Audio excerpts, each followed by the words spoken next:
affiliate to regions, and then now we're trying to grow county chapters. So we've got some going, but I'd like to know your thoughts on how to like grow and sustain those affiliates. Like, how do you keep people engaged, not just on social media, but actual showing up, doing stuff? I mean, one thing, you know, as Wes pointed out, some of our best people in this are not here to speak to the subject. 2 points I would make is get a meetup group going, and look for a real social personality. We have a great guy in Northern Virginia, some of you might know, Chris Brookover. And all over the country, there's people, there's personalities that are just social by nature, that like to party, that like to network and bring people together. Laura DeLone used to do it in this area. She was also great. Find people like this who are just social butterflies, and put them in charge of a meetup group, and get them posting meetup groups at least monthly, and make it a social thing. There was an article in LP News, one of our last issues, on this group in California, Alive, Happy, Free. How many of you saw that article? Are you guys reading LP News? How many of you get LP News? Yeah. Okay. All right, well, check it out. The young group that's just done a lot of work in building social networks and friendships coming out of it, and, you know, and then tying that into activism, getting people out to events. That's one thing. The other thing that I always gravitate towards too is campaigns. Now, campaigns are cyclical, so after the campaign, everybody goes home. But, you know, let people go home. Say, all right, you need a break. It's holiday time, whatever, take a break. We'll get back together in January.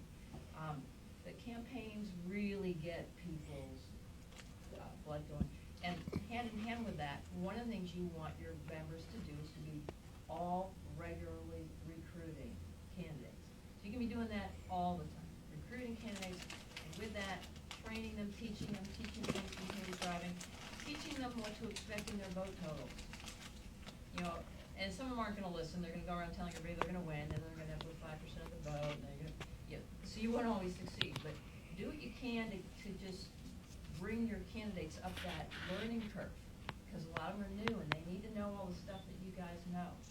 So you can be spending that time between election cycles recruiting and educating your candidates. What else would you guys add to that?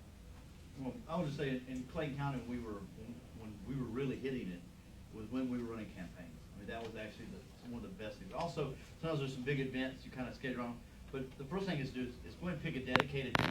It says it's going to be the first Monday. We're going to meet at Jackie's restaurant, and you just say that's where it's going to be. And one person show up like West talking about, and just make sure that that's consistent. And you might be first couple times you might show up and just eat by yourself with your family, and then somebody else shows up, and then somebody else shows up. But mostly, just go ahead and jump into it and pick that location, pick that time, and then just start letting people know over and over. That's where we meet. That's where we meet. That's where we meet. And then be posting about it. By the way, we met. There was 4 or 5 of us that showed up. We'd love 4 or 5 more. We had a great time. You know, some good pictures, people laughing. You know, that kind of thing. But I think part of it's just actually picking the spot, the date, and then get consistent. And Just hand back there. If you were. you go ahead, Okay. Carla, on what you just said, you mentioned one that's important to me. You said that your members should be recruiting. But that's very decentralized, and how do you really communicate that? Because one of the things I heard after the last election, the worst thing that I heard was somebody come to me and say, you know, I had a guy that I thought would be great for sheriff in my county. And, you know, I had a guy after the election is not anything we ever want to hear. We want to.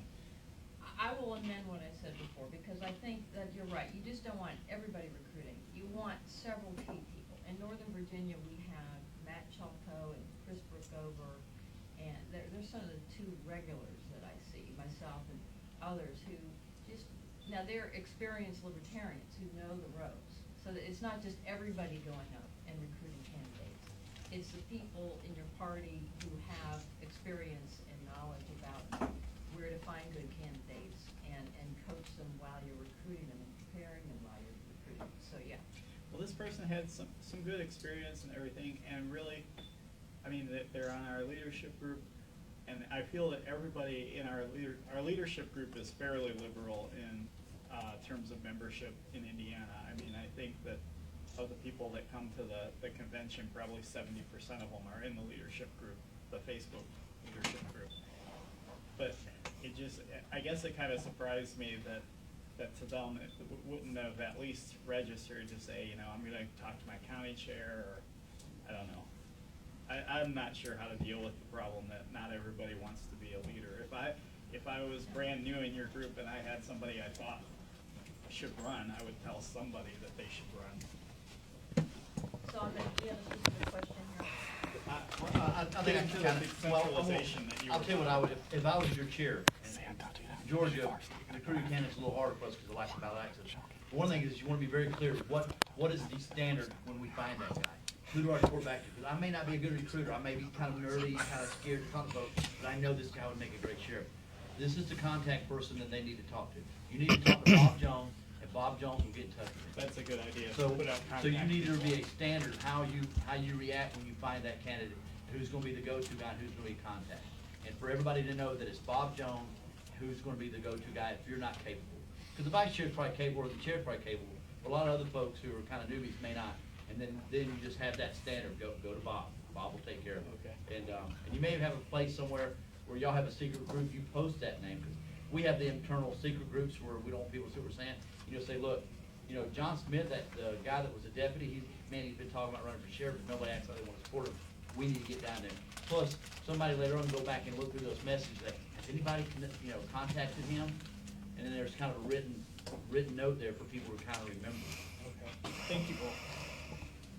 And, one of the questions was, how do you start up in a local organization or keep them going? And I did talk about this a little bit yesterday. It's like we were looking for good people to train on that and realized we didn't have very many good people to do that, and it just pointed out a weakness. We almost canceled that hour of the training, and we actually considered having someone from Maryland talk about legislative lobbying, but instead, because we knew of someone we had a good idea might be good at that. But I was like, we need to keep that on there. It's so critical. It's probably why we're not growing anymore and failing in a lot of places. We need to better understand that. There are groups like Students for Liberty, Young Americans for Liberty. They have really nice how-to guides, how to get it started up, how to call a meeting, how to keep it organized, and we used to have more of that.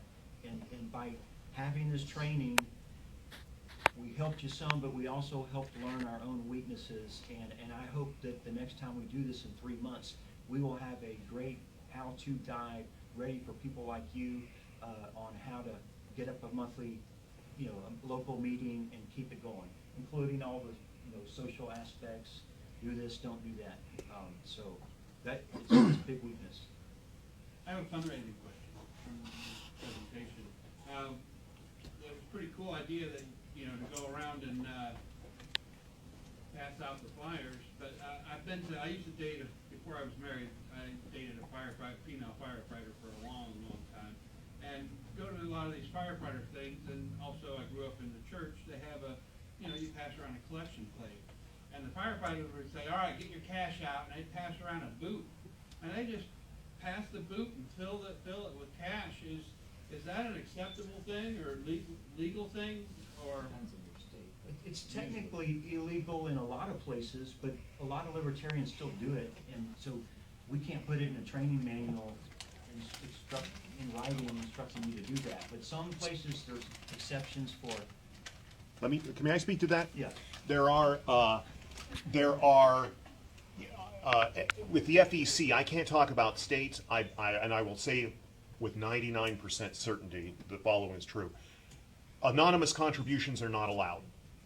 But I don't think you can accept anonymous contributions. You can accept cash contributions, the LNC, up to $50, I believe, per year per person. So, Well, then it's not anonymous if you're keeping track of it per person. correct. But if you're just passing a boot around and nobody knows what's being tossed in there, then I don't think that would work. At least with respect to FEC matters and many states as well. So you got to be careful. There are special situations in states, according to state laws, that say if you're having a dinner or you're having an event, you can take a certain amount. I don't have them all memorized. I know there is some of that you can do in some places, and it's written out.